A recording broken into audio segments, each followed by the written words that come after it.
The laughter didn't start right away. First, there was silence, the kind of silence that makes the air feel heavier. One question, one answer, one moment that shouldn't have mattered, but suddenly did. A millionaire had asked a janitor what he planned to do with his life, and the janitor, without flinching, said he was applying to Harvard Business School. That was the match. The fire came seconds later. It all began in a lobby built for people who walked like the world owed them something. Marble floors polished so hard that every light reflected like a diamond. Crystal chandeliers hung from the ceiling, glowing like captured stars. The smell of rich cologne and expensive perfume floated in the air. Every guest had a gold badge, a custom suit, or a dress that could pay a year's rent. They talked numbers like normal people talked weather. Deals instead of dreams, money instead of meaning. And in the middle of all that, pushing a mop bucket with one loose wheel, was Marcus. A black janitor in a simple uniform, name tag, gloves. A quiet man blending into the floor he cleaned. He'd been working here long enough to know that no one ever looked down, not to him, not to the floors, not to the workers like him who made the place shine. He moved with steady rhythm, slow, patient strokes, the kind of work you only notice when it's not done, the kind of person people only see when there's a mess. But Grant Wallace saw him not because he cared, but because he needed an audience. Grant was the kind of man who thought attention was oxygen. Loud laugh, too white smile, suit worth more than most people's cars, billionaire friends, private jet stories, a watch so heavy it made his wrist look tired. And everywhere he went, cameras followed, not because he was kind, because he was rich. He spotted Marcus, smirked, turned to his friends like he'd found a toy. "Hey buddy," he called out loud enough for the whole lobby to hear. "What's the big plan after wiping floors forever?" People chuckled, not because it was funny, because rich laughter is contagious. It tells you which side you're supposed to be on. Marcus paused. He didn't rush, didn't bow, didn't smile back. He rested both hands on the top of the mop handle, lifted his head, and looked Grant right in the eyes. "I'm applying to Harvard Business School," he said. No stutter, no apology, no joke. That was the moment everything froze. Even the music stopped sounding like music. The champagne glasses stopped clinking.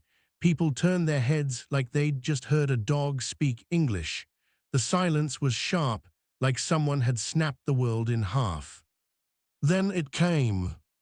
Laughter. Not a chuckle, not a polite pause.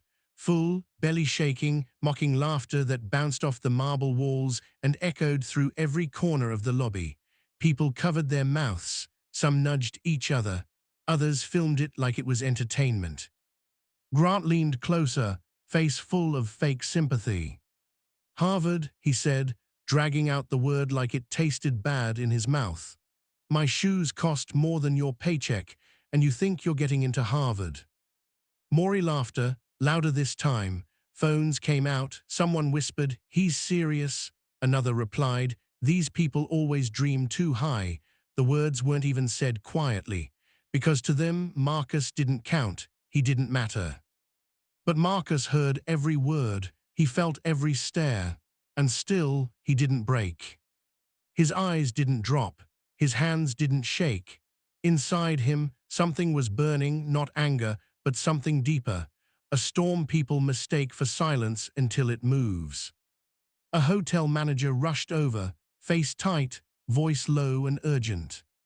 "Marcus, please, go back to your station. Don't engage." There it was, the word, station. As if that was the only place he belonged. As if floors were the only world he was allowed to touch. Marcus didn't move. Grant was loving it. The power, the crowd, the jokes. "Come on, man," he said, shrugging.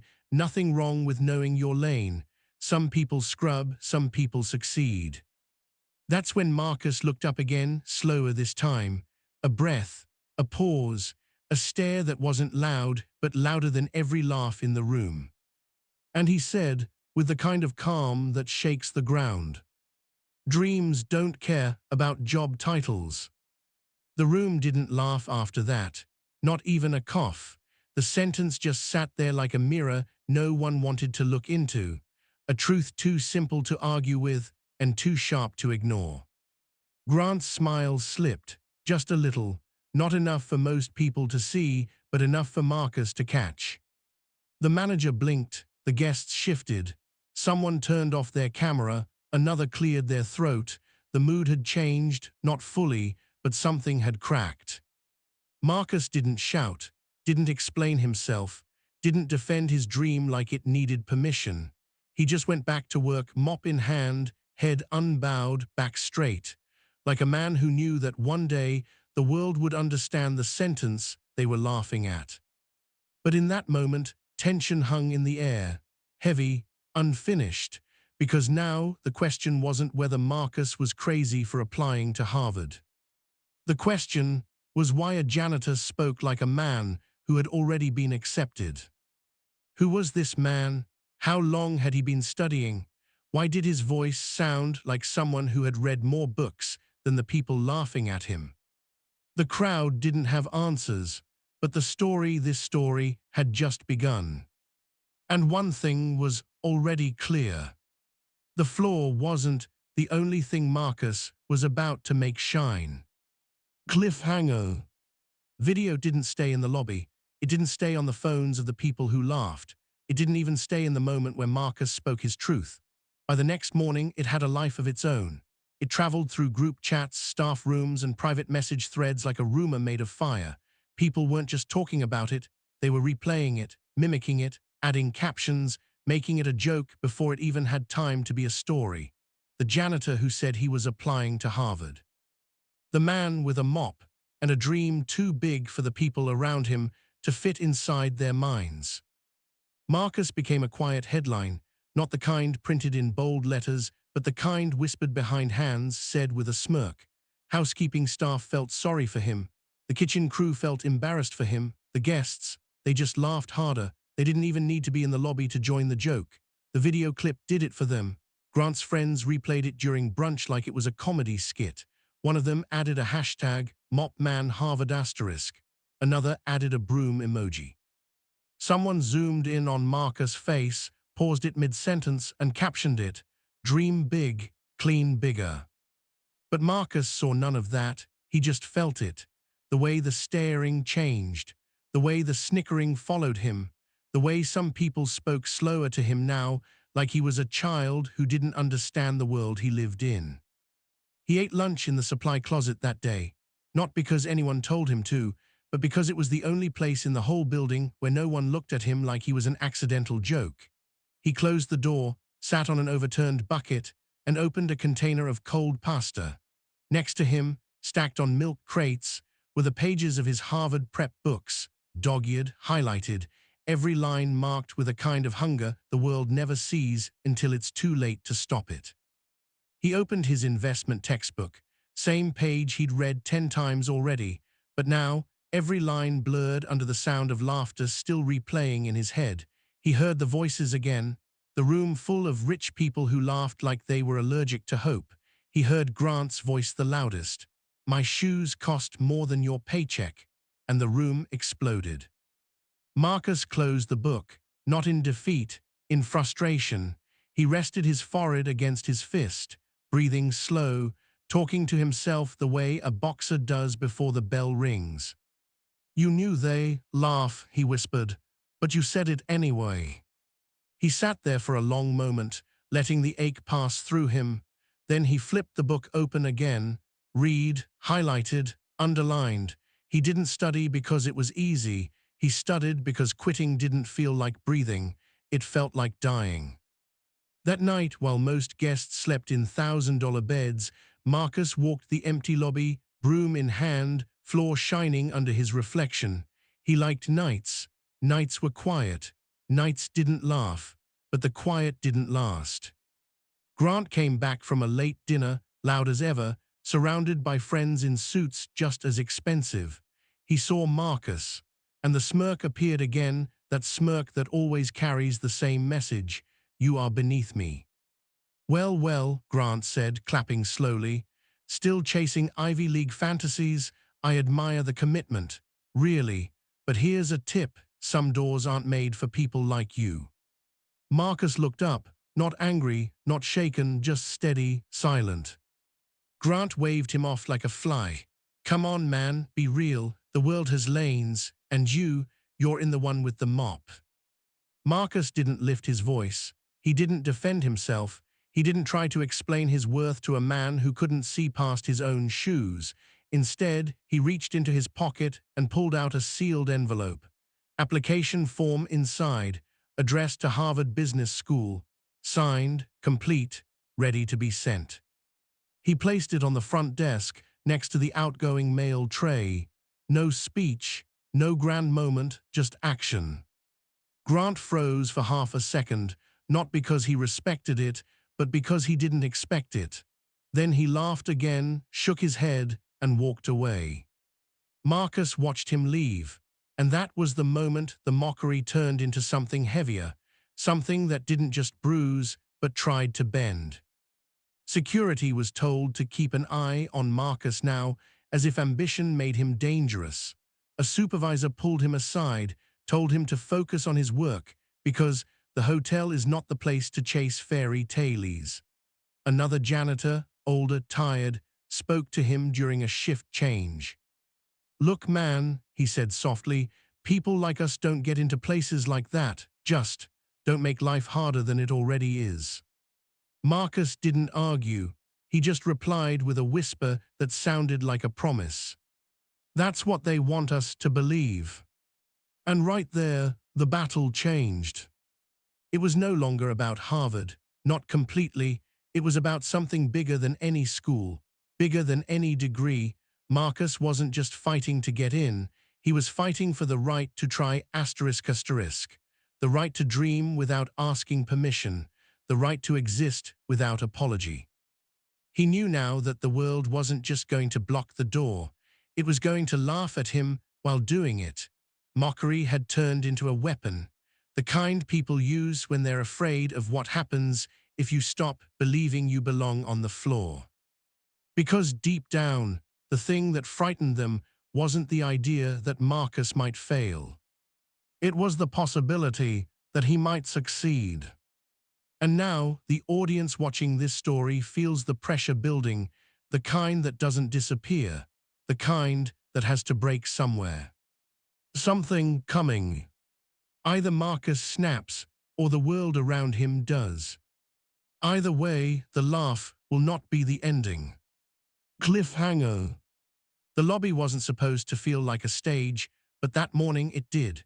You could sense it before anything even happened, the way people lingered instead of walking, the way the workers moved quieter than usual, the way Marcus kept his head down even though every part of him knew something was coming.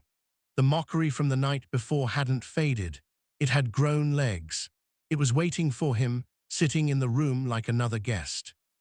Grant walked in with a new group of VIPs, all dressed in expensive confidence. The kind of people who believed the world was theirs because no one had ever told them otherwise. He was already laughing before he even reached the lobby center, loud and careless, the way people laugh when they know nothing in the world can touch them. There he is, Grant announced, pointing toward Marcus like he was pointing at a prop instead of a person. The Harvard janitor. You guys haven't heard the story? Oh, this one's great. His friends leaned in. Phones came up. That fake rich people chuckle spread again, not because the joke was funny, but because they knew they weren't the ones being laughed at. Grant reenacted the moment, throwing in extra dramatics, mocking Marcus' voice, pausing for effect like a comedian holding the mic on stage. But today there was someone new in the lobby. She didn't speak, she didn't laugh, she didn't even blink the way the others did. She stood near the entrance, holding a leather briefcase, wearing a navy coat with a small crimson pin on the collar, the Harvard crest. Her posture was calm, her eyes were sharp. She watched everything, not like a bystander, Maury like a judge. Grant didn't notice her yet. He was too busy performing. "Hey Marcus," he called out, "why don't you tell our guests that big dream again? You know, the mop to MBA story." People turned. Marcus stopped wiping the same corner of the floor he'd already cleaned twice. He didn't lift his head at first. He already knew what came next. The laughter, the whispers, the same tired scene repeating like a cruel loop. Then Grant spotted the woman in the coat and lit up. "Oh, look at that. Now this is perfect. She's wearing a Harvard pin. Hey, janitor, tell the Harvard lady your big dream." And that's when Marcus finally turned around. The room went still, completely still, like every sound was afraid to move. Marcus looked at her, not with hope, not with fear, but with something deeper. Recognition, not of who she was, but of what her presence meant. A door he never expected to open had just opened on its own. The woman stepped forward at last. No rush, no smile, no apology for interrupting the show. Her voice, when it arrived, was firm enough to cut through every layer of ego in the room. "I'm Dr. Evelyn Rhodes, Dean of Admissions." She looked at Marcus when she said it. Then she looked at Grant, and the smirk on his face started melting like cheap metal in heat. "I've been reviewing Mr. Parker's file," she continued. She didn't raise her voice. She didn't need to. The entire hotel lobby leaned in like they'd all stopped breathing at once. His test scores ranked in the top 2% of applicants this year. His recommendation letters were powerful. His essay, one of the strongest we've ever read. She paused, letting the words land like truth nobody could run from. The only question we had left was character. Then she turned, not to Marcus, but to Grant. "And thank you, you just showed us his." No one laughed now, no one even exhaled. The weight of those words crushed the air out of the room. Grant's face drained, all that loudness he carried before gone. He didn't look like the man with the jokes anymore. He looked like the man who just realized the joke was him. Marcus stood still, taller now, even though he didn't move an inch. His eyes didn't lower, his voice didn't shake, he didn't need to say anything. The power had flipped, and everybody saw it. Ego turned into silence. Mockery turned into regret. The janitor became the man everyone underestimated, and the billionaire became the man everyone finally saw clearly. Dr. Rhodes nodded to Marcus, not as a favor, not as pity, but as respect, earned, not given. That moment right there wasn't about Harvard anymore. It was about truth. It was about the world realizing the floor is not a measure of a man, and a suit is not a measure of success. It was the moment the story cracked open, and the lesson began writing itself. Because the audience didn't just get the twist they were waiting for. They got a reminder. Some doors don't stay locked. Some voices don't stay silent. And some underdogs don't stay under. Cliffhanger. The lobby didn't breathe for a long moment. It was like time itself stood still, holding its breath with everyone else. The laughter was gone. The phones were down. The jokes had died in the air before they ever reached a mouth. All that was left now was truth, and the weight of it sat squarely on the man who once believed he owned the room. Grant Wallace, the millionaire who had made a joke out of another man's dream, suddenly looked very small. Not because his suit changed, not because his money disappeared, but because the world had finally turned the mirror around, and this time he couldn't look away from what was staring back at him. Dean Rhodes turned fully to Marcus. Her expression didn't carry pity or surprise. It carried respect, the kind that only belongs to people who earn their way through fire. "Congratulations," she said, voice steady, voice final. "Welcome to Harvard." She didn't clap, she didn't hug him, she didn't soften the moment. She gave him what he had worked for: acknowledgement, a doorway, a place he fought to stand in. Marcus didn't cry, he didn't tremble. He just nodded, slow, controlled, shoulders straight, like a man who had already built a life on quiet discipline. He didn't need a speech. The victory was not in the noise, it was in the silence that followed, when the people who once laughed now had nothing left to say. Then he walked past Grant. No smirk, No revenge in his voice, no dramatic pause for applause, just a calm, solid sentence that hit harder than any insult ever could. Some of us clean floors, he said. Some of us clean souls. It wasn't loud, but it echoed, deeper than laughter ever did, because it wasn't meant to hurt, it was meant to wake. Grant tried to speak, tried to recover, tried to stitch together whatever pride he still had left. Look, man, I didn't mean. But the dean cut him off without turning her head. Intelligence is earned, she said. Respect is chosen. And that was it. No argument, no comeback, no debate. Because some sentences end conversations the way doors end hallways, with closure. By noon, the story was everywhere, but this time it wasn't a joke. It wasn't a meme. The video that had once mocked Marcus now played again and again, but with a different ending. Headlines didn't say, "Janitor thinks he can get into Harvard." They said, "Janitor accepted into Harvard after public humiliation." Top 2% applicant exposes millionaire's arrogance. Man laughed at for dream, gets in anyway. And for the first time, people didn't look at Marcus like a joke. They looked at him like proof. Proof that effort is louder than ego. Proof that brilliance doesn't need permission. Proof that people born at the bottom are not born to stay there. He wasn't a symbol of revenge. He became a symbol of resilience. Students began sharing his quote online. Dreams don't care about job titles. Some of us clean floors, some of us clean souls. People who never knew his name before now repeated it like a promise. Marcus Parker. The man who didn't just get into Harvard. The man who got in without asking the world to stop doubting him first. Grant's friends unfollowed him. His investors watched the clip and didn't laugh. A few even asked him privately, "Do you know how many brilliant people you probably walked past in your life?"